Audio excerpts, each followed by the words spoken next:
வணக்கம் ஃப்ரெண்ட்ஸ். ரெட்டை ஆசை சீரியல்ல இன்னும் எபிசோட்ல என்ன நடக்குதுன்னு பார்க்கலாம் வாங்க. முத்து ஹால் சோஃபால உட்காந்து மொபைல் பார்த்துட்டு இருக்க. அண்ணாமலையும் விஜயாவும் அங்க வர்றாங்க. என்னடா சவாரி இல்லையான்னு அண்ணாமலை கேட்க, ஏன்பா சொல்லுங்கப்பா, எங்கேயும் வெளியே போகணுமா? சொல்ல கொண்டு வந்து விடுறேன் அப்படிங்கிறாரு முத்து. அதெல்லாம் ஒண்ணும் இல்லடா அப்படின்னு அண்ணாமலை சொல்லிட்டு இருக்கும்போதே மீனா கொண்டு வந்து எல்லாருக்கும் டீ குடுக்குறாங்க. அப்பா டீ எடுத்துக்கப்பான்னு தானும் முத்து டீ எடுத்துக்கிறாரு. அப்போ ஸ்ருதியும் ரவியும் அங்க வர்றாங்க. அவங்கள பார்த்ததும் ஸ்ருதி, ரவி வாங்க, உங்களுக்கு காஃபி எடுத்துட்டு வரட்டுமான்னு மீனா கேட்க, ஒரு நிமிஷம் இருங்க மீனா அப்படிங்கிற ஸ்ருதி ரோஹிணி ரோஹிணின்னு கூப்பிட, என்ன ஸ்ருதி அப்படின்னு மனோஜ் வர்றாரு. உங்க பேர் ரோஹிணியா அப்படின்னு ஸ்ருதி மூஞ்சில் அடிச்ச மாதிரி கேட்க, மனோஜுக்கு என்ன பதில் சொல்றதுன்னே தெரியல. அவர் அப்படியே முழிச்சிட்டே நிக்க, அசிங்கப்பட்டான்டா தொழிலதிபர்னு கடகலன்னு சிரிக்கிறாரு முத்து. இது நீ சொல்லாதன்னு மனோஜ் சொல்லிட்டு இருக்கும்போது, ஸ்ருதி சொல்லுங்க, என்ன, எதுக்கு கூப்பிட்டீங்கன்னு ரோஹிணி வந்து நிக்க, ரோஹிணி என் ஃப்ரெண்டு வீட்ல ஃபங்க்ஷன், நீங்க அவைலபிளா இருக்கீங்களான்னு ஸ்ருதி கேக்குறாங்க. அதுவரையில அமைதியா இருந்த விஜயா, எதுக்கு உன் ஃப்ரெண்டு வீட்டு ஃபங்க்ஷனுக்கு அவ வரணும்னு கேக்குறாங்க. அது ஒண்ணும் இல்ல ஆண்டி, சாத்துக்குடி பை கொடுக்க ஆள் இல்லையாம், அதுதான்னு படு நக்கலா சொல்ல, விஜயா என்னடான்னு அசந்து போய் பாக்குறாங்க. பின்ன என்ன ஆண்டி, என்ன முழுசா பேச விடுங்க அப்படின்னு ஸ்ருதி சொல்ல, விஜயாவோட முகம் சுண்டி போயிருது. அடுத்த பாலும் அவுட்டு. என்ன பலகுறையில விக்கெட்டா போட்டுட்டு இருக்கியே அப்படின்னு முத்து சொல்ல, விஜயா ரொம்பவே சங்கடமா பாத்துக்கிட்டு இருக்கிறாங்க. ஸ்ருதி, முதல்ல நீ விஷயத்த சொல்லேங்கிறாரு ரவி. ரோஹிணி, அந்த ஃபங்க்ஷன்ல பிரைடுக்கு மேக்கப் பண்ணணும், அப்படி அவங்க ரிலேஷன்ஸுக்கும் மேக்கப் போடணுமா? நல்ல மேக்கப் ஆர்டிஸ்ட் யாராவது தெரியுமான்னு கேட்டாங்க. நான் உங்களை தான் ரெஃபர் பண்ணிருக்கேன், நீங்க போய் பண்றீங்களா? ஸ்ருதி கேட்க ரோஹிணி அமைதியா விஜயாவை பாக்குறாங்க. விஜயாவும் அமர்த்தலா ஒரு தடவை திரும்பி பார்த்துட்டு அப்படியே திரும்பிக்கிறாங்க. என்ன ரோஹிணி, நான் உங்களை கேட்டா நீங்க ஆன்ட்டிய பாத்துக்கிட்டு இருக்கீங்க. என் ஃப்ரெண்டு கிட்ட சொல்லணும், நீங்க பண்றீங்களா இல்லையா? நீங்க கேக்குற பேமெண்ட் எல்லாம் கரெக்டா குடுத்துடுவாங்க, அதுக்கு நான் கேரண்டின்னு ஸ்ருதி சொல்றாங்க. ரோஹிணி, அதான் ஸ்ருதி கேக்குறால, நீ அந்த வேலை தானே பாக்குற, போய் பார்க்க வேண்டியது தானே அப்படின்னு அண்ணாமலை கேட்க, ஆன்ட்டி பெர்மிஷன் கொடுத்தா நான் போறேன் அங்கிள் அப்படின்னு அம்மனி சொல்ல, இப்ப எல்லாரும் விஜயாவை தான் பாக்குறாங்க. விஜயா, என்ன இவ இப்படி பதில் சொல்றா, அவகிட்ட ஏதாவது சொல்லி வச்சிருக்கியா? ரோஹிணி எங்கேயாவது வேலைக்கு போக கூடாதுன்னு சொல்லி வச்சிருக்கியா அப்படின்னு அண்ணாமலை கேட்க, அதெல்லாம் ஒண்ணும் இல்ல, என் பையனோட கடைக்கு தான் போக கூடாதுன்னு சொன்னேன் அப்படின்னு விஜயா சொல்ல, உனக்கு எதுக்கு தேவையில்லாத வேலையெல்லாம்? அவன் உனக்கு பையன்னா, ரோஹிணி தானே அவனுக்கு பொண்டாட்டி, அதுவும் இல்லாம அவ தானே அவனுக்கு கடை வச்சு கொடுத்தா அப்படின்னு அண்ணாமலை சொல்ல, அப்பா அது உன் காசுலப்பான்னு முந்திட்டு வர்றாரு முத்து. உடனே மீனா, இத பாருங்க அப்படிங்க, என்ன சும்மா இருக்கணும் அதானே, அப்படின்னு அடங்கிக்கிறாரு முத்து.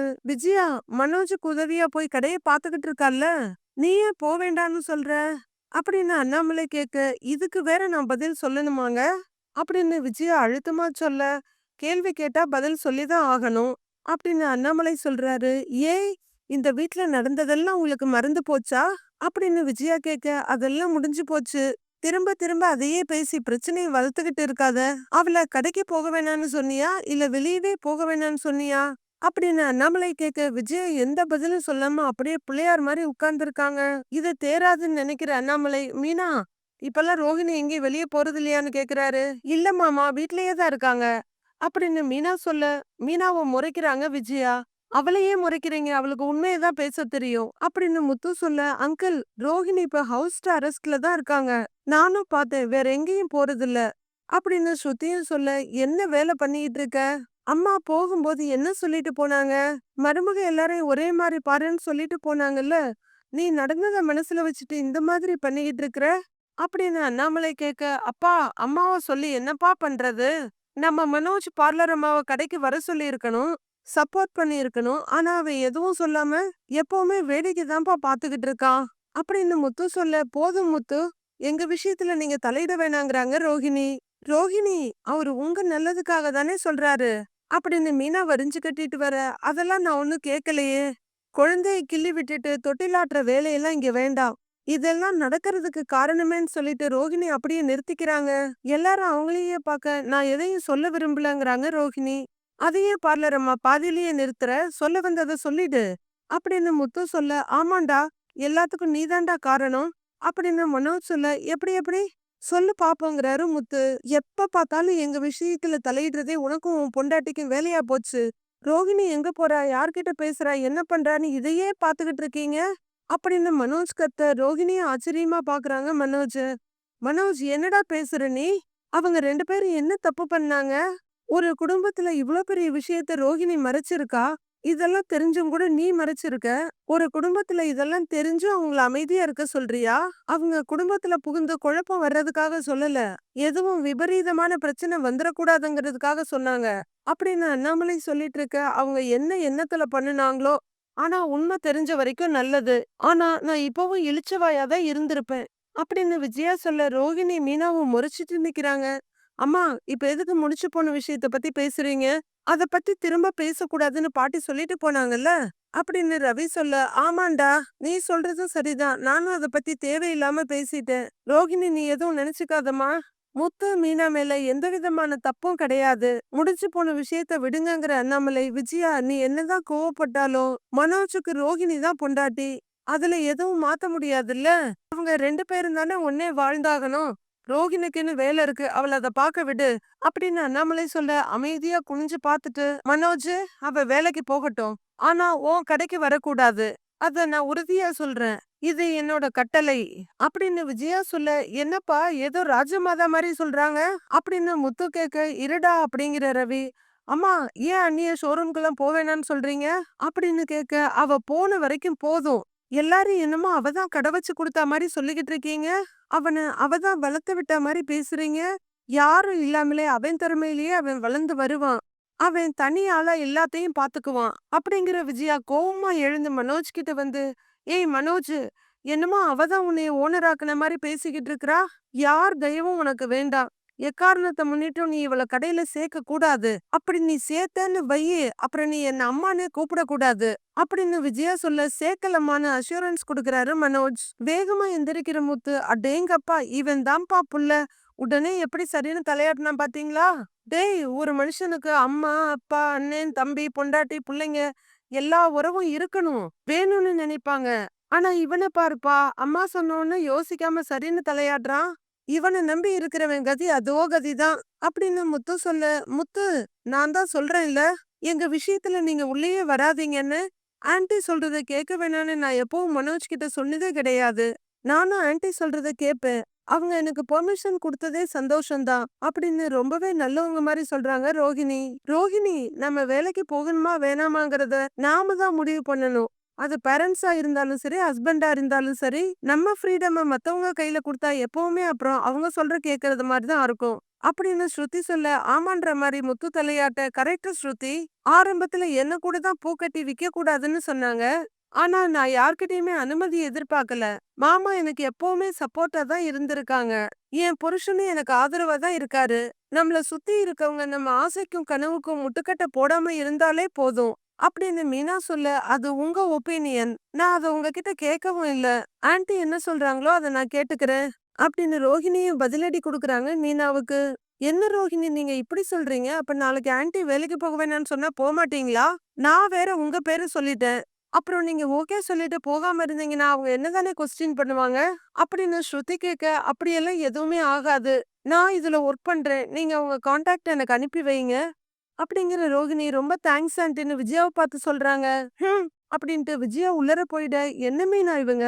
ஒர்க் சொன்னது நானு, எனக்கு தேங்க்ஸ் சொல்லாம ஆன்ட்டிக்கு தேங்க்ஸ் சொல்லிட்டு போறாங்க. அப்படின்னு ஸ்ருதி கேட்க, அதுக்கு என்ன பண்றது? இப்ப பார்லர் அம்மாவோட குடுமி அம்மா கையில இருக்குன்னு அவங்களுக்கு நல்லா தெரியுது.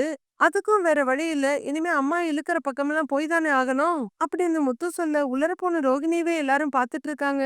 சீதா அருண் வீட்டுக்கு வர, வாமா சீதா, நல்லா இருக்கியா? அப்படின்னு அருணோட அம்மா கேட்க, நல்லா இருக்கேம்மா. மாத்திரை வந்துருச்சு, அதான் எடுத்துட்டு வந்தேம்மா. அப்படின்னு எடுத்து கொடுக்க, அப்புறம் நான் வரும்போது கூட வாங்கியிருப்பேன்ல. இன்னும் 3 நாளைக்கு மாத்திரை இருக்குன்னு அருணோட அம்மா சொல்ல, பரவாயில்லங்கம்மா, உங்களையும் பார்த்த மாதிரி இருக்கும்லங்கிறாங்க சீதா. எனக்கும் உன்னை பார்க்கணும்னு தான் இருந்துச்சு. வீட்ல எல்லாரும் நல்லா இருக்காங்களான்னு அவங்க கேட்க, எல்லாரும் நல்லா இருக்காங்கம்மான்னு சொல்லிட்டு இருக்க. வா சீதா, எப்போ வந்த?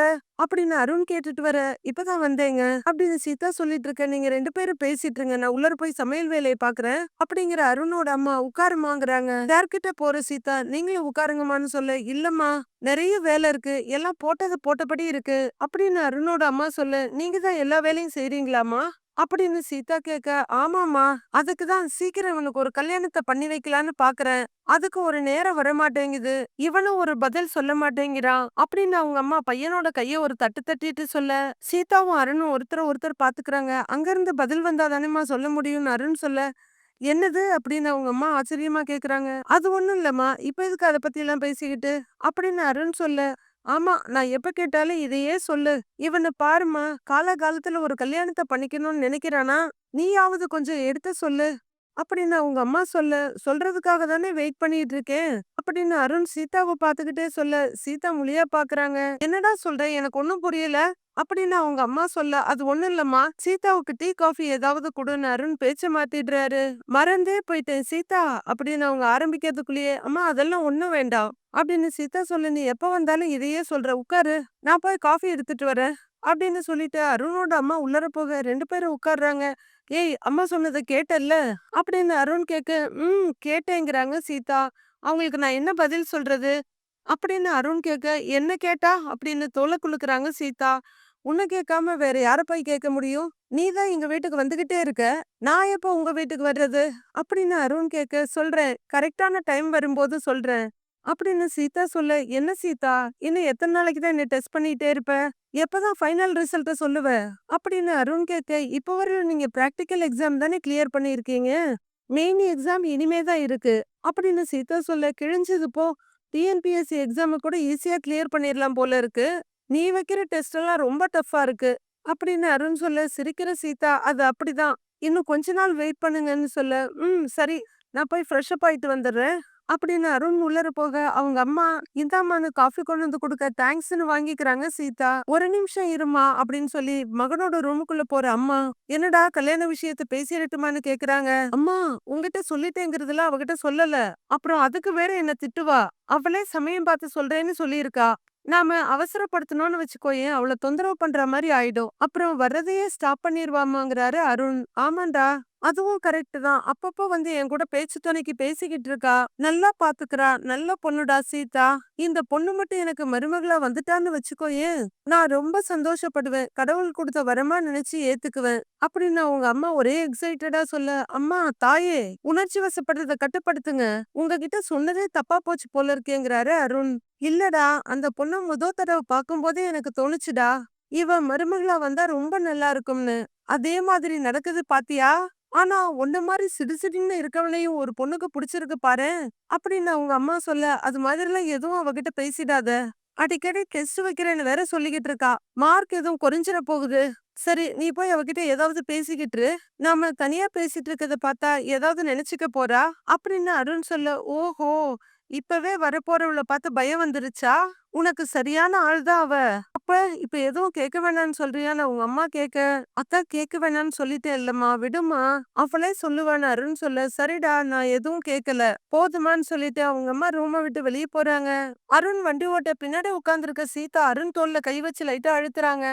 என்ன சீதான்னு கேட்க, அதான் சிக்னல்ல யாரும் இல்லைல்ல, வேகமா போயிருக்கலாம் இல்லங்கிறாங்க சீதா. யாரும் இல்லன்னா ரூல்ஸ் ஃபாலோ பண்ணக்கூடாதுன்னு இருக்கா?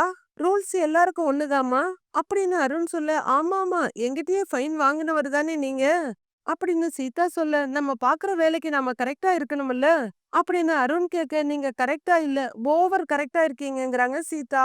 ஏன் அப்படி இருந்தா தப்பான்னு அருண் கேட்க, தப்பில்லதான். ஆனா புடிச்சவங்களுக்காக கொஞ்சமாவது ரூல்ஸ பிரேக் பண்ணலாம்ல. அப்படின்னு சீதா கேட்க, யாரா இருந்தாலும் நான் இப்படிதான் இருப்பேன். நான் ரிட்டயர் ஆகும்போது ஒரு ஹானஸ்டான போலீஸா இருந்தேன்ற பேர் இருந்தா மட்டும் போதும். சரியான்னு சீதா கிட்ட கேட்க, ரொம்ப சந்தோஷங்க. அதுக்காக வண்டியில போகும்போது பேசக்கூடாதுன்னு ரூல்ஸ்லாம் இல்லைல்ல? அப்படின்னு சீதா விளையாட்டா கேட்க, அப்படிலாம் இல்ல. பேசுன்னு சிரிச்சுட்டே சொல்றாரு அருண். இருந்தாலும் உங்க ஒர்க்ல நீங்க ரொம்ப ஸ்ட்ரிக்ட்டுங்க. எப்படி இப்படி? அப்படின்னு சீதா கேட்க, என்ன இருந்தாலும் ரூல்ஸ்ன்னு ஒண்ணு இருக்குல்ல. அப்படிங்கிற அருண் ஒரு ஸ்பீட் பிரேக் ஏறி இறங்க, போன்ல பேசிக்கிட்டே வந்த மீனா, என்ன இது நம்ம சீதா மாதிரி இருக்குல்ல? அப்படின்னு நல்லா பாக்குற மீனா, சீதா தான், யார் கூட பைக்ல போறா? அப்படின்னு யோசிச்சுட்டே வண்டி எடுக்க போறாங்க. அருணும் சீதாவும் ஜாலியா பேசிக்கிட்டே வண்டியில போயிட்டு இருக்காங்க. அப்போ ஒரு பேக்கரியில முத்தும் செல்வமும் உட்கார்ந்துருக்க, கையில கொஞ்சம் கேக் வாங்கிட்டு, அண்ணே கேக் மட்டும் போதுமா? வேற ஏதாவது வேணுமான்னு கேட்டுக்கிட்டே முருகன் வந்து உட்கார்றாரு. வேற ஏதாவதுன்னா, இந்த வடை, பஜ்ஜி, போண்டா அது மாதிரியா? இது என்ன 5 ஸ்டார் ஹோட்டலா? மெனு கார்டு பார்த்து ஆர்டர் பண்றதுக்குன்னு செல்வம் கிண்டல் பண்ணிட்டு இருக்காரு. உடனே முத்து செல்வத்தோட தோல்ல தட்ட ஆ நல்லா இருக்குன்னு கேக் எடுத்து சாப்பிட்டுட்டு இருக்காரு.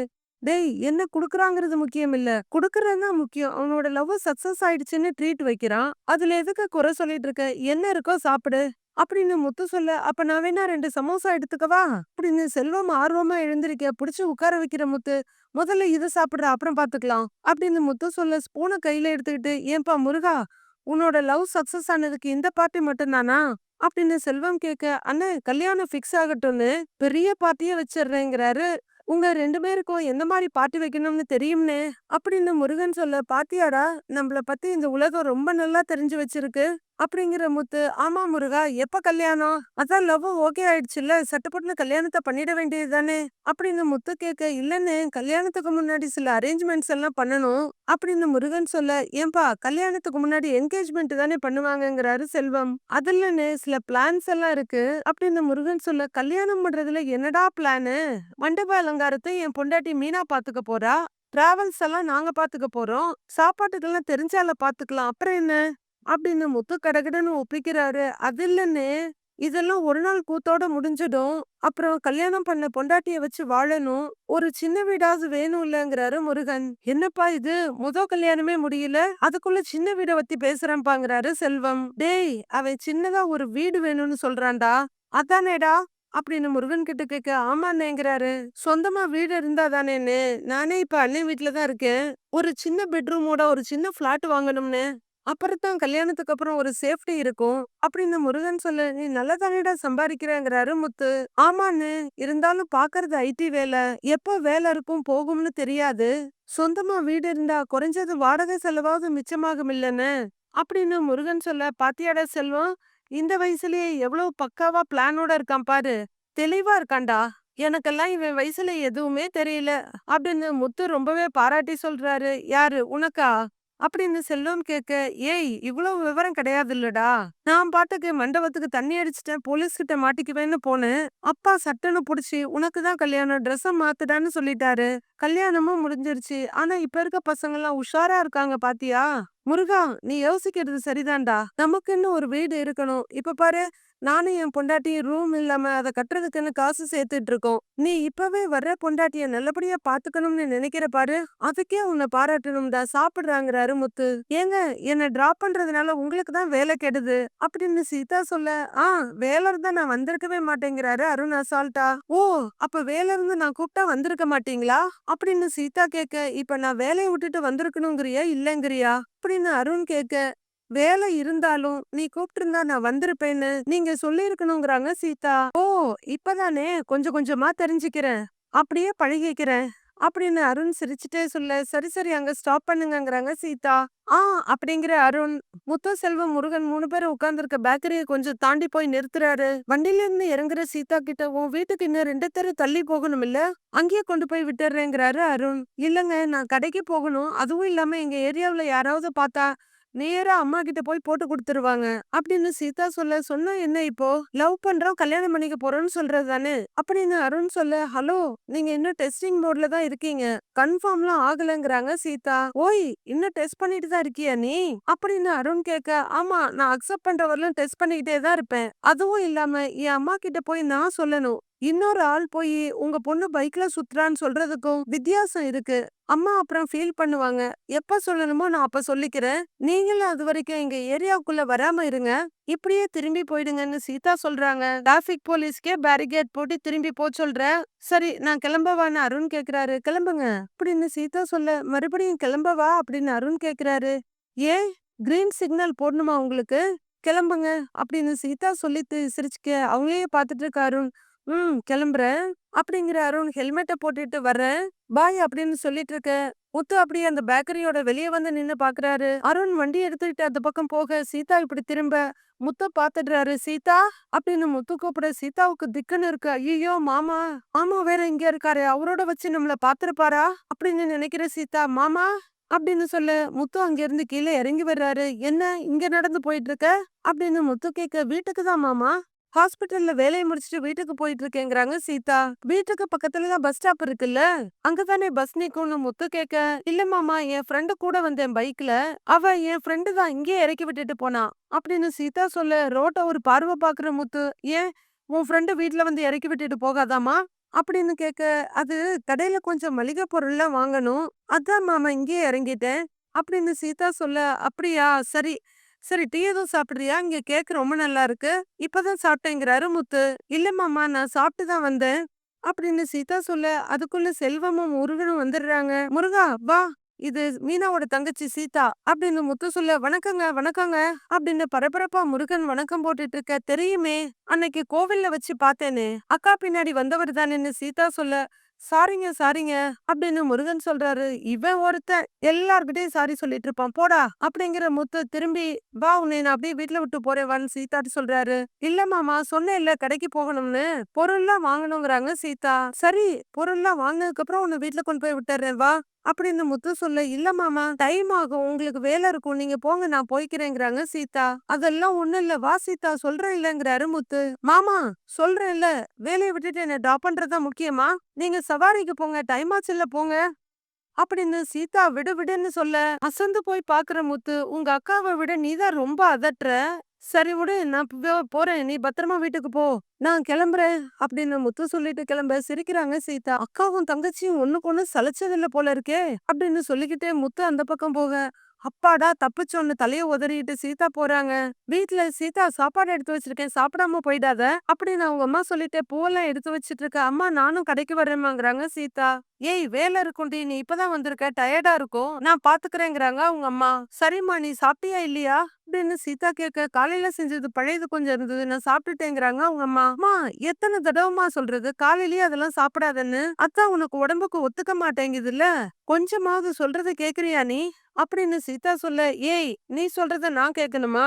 ஏன் மாமியார் மாதிரி பேசிட்டு இருக்காத, நீ கிளம்புன்னு அவங்க அம்மா பேக் எடுக்கிறாங்க. எனக்கு கிளம்ப தெரியும் நீ சாப்பிடாம போகாத இரு நான் வர்றேன் அப்படிங்கிற சீதா உலர் போய் பிளேட்ல போட்டு சாப்பாடு எடுத்துட்டு வராங்க பிசைஞ்சுக்கிட்டு. வெளியே கிளம்ப போன பார்த்தா அம்மாவ, அம்மா வா அப்படின்னு கூப்பிட, வேணாண்டி நான் போய் பூவெல்லாம் எடுத்து வைக்கணுங்கிறாங்க அவங்க அம்மா. நீ அப்படி வை நான் ஊட்டி விடுறேன் உட்காருன்னு ஒரு சேர் எடுத்து குடுக்குறாங்க சீதா அவங்க அம்மாவுக்கு. சரி கூட நான் சாப்பிட்டுக்கிறேன்னு அவங்க அம்மா உட்கார்ந்துகிட்டே கேட்க, நீ உட்காரு நான் ஊட்டி விடுறேன் அப்படின்னு சீதா ஊட்டி விட மகளைய நிகழ்ச்சியோட பாத்துட்டு இருக்காங்க சீதாவோட அம்மா.